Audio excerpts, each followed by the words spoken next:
Yes, guys, I'm currently in Hanbury at the Fauld explosion, 1944, and there's still like 18 people that have never been found. Anyway, let's get into it, guys. When people talk about the Fauld explosion, they usually start with the size of it.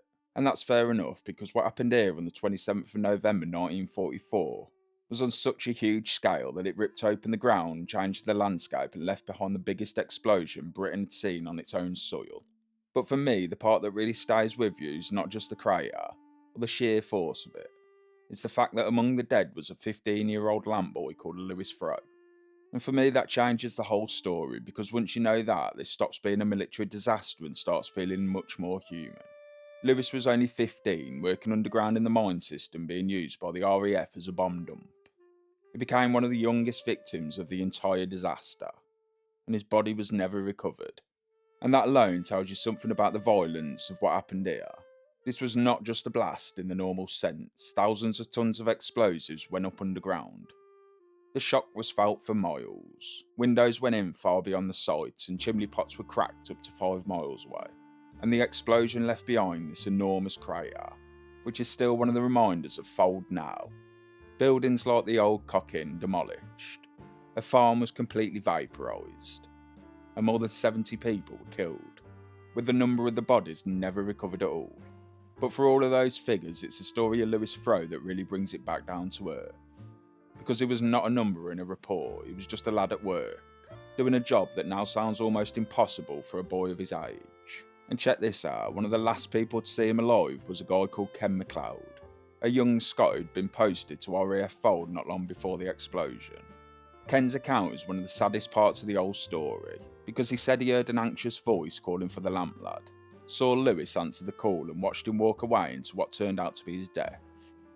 After the explosion, only Lewis's belt, coat and lunchbox were found, which I really can't get my head around. How do you find a belt but nobody inside of it? Riddle me that. According to Ken, there had already been signs that something was wrong. He spoke about concern over some armour-piercing bombs that had arrived covered in mud, and he believed that just before the explosion there'd been some kind of inspection going on in the newer part of the mine. He heard the shout for the lamp boy, which suggests men were looking closely at something and needed the light, and Lewis had gone down to a cavern some distance away from where Ken was working. And moments later, everything went up. Ken described hearing what he called a crump, or an explosion. Then he felt a rush of air, and then the whole place exploding. He believed they'd found something badly wrong while inspecting the bombs, and that somebody had been poking about in one of them. And when you put that memory alongside the findings that come out years later, the picture starts to come together.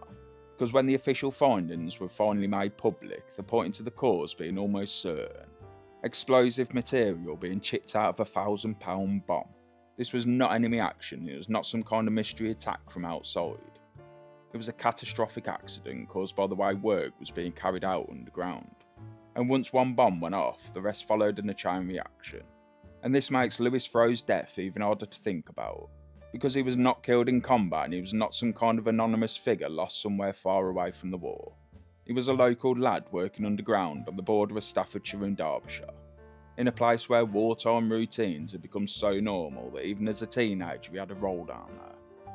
Yet in a matter of seconds everything was gone.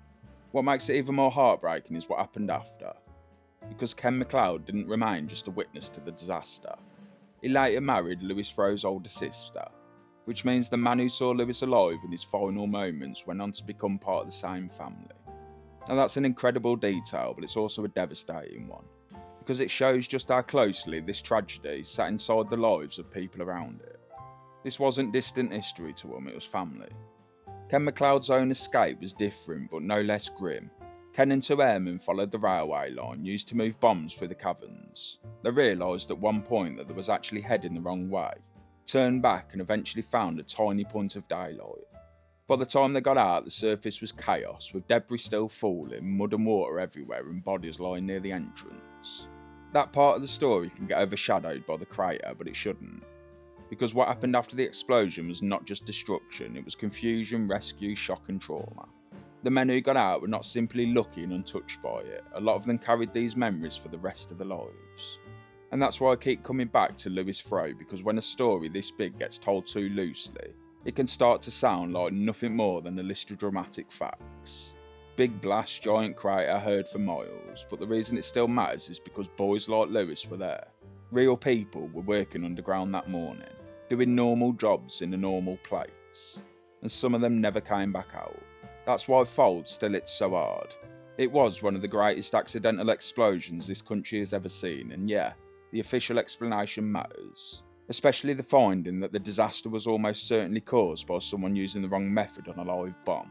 But the detail that stays with me most is still that image of Lewis Frow answering the call and walking off through the mine, not knowing that within moments he would become one of the youngest victims of the entire blast. If you stand here today, the crater's still in the landscape, and the old ventilation shaft's still standing. It's a reminder of what once existed below the surface. So if you do come to visit this crater, think of the forgotten. Think of Lewis Frow, the 15-year-old boy who went to work and never come home. So rest in peace, Lewis.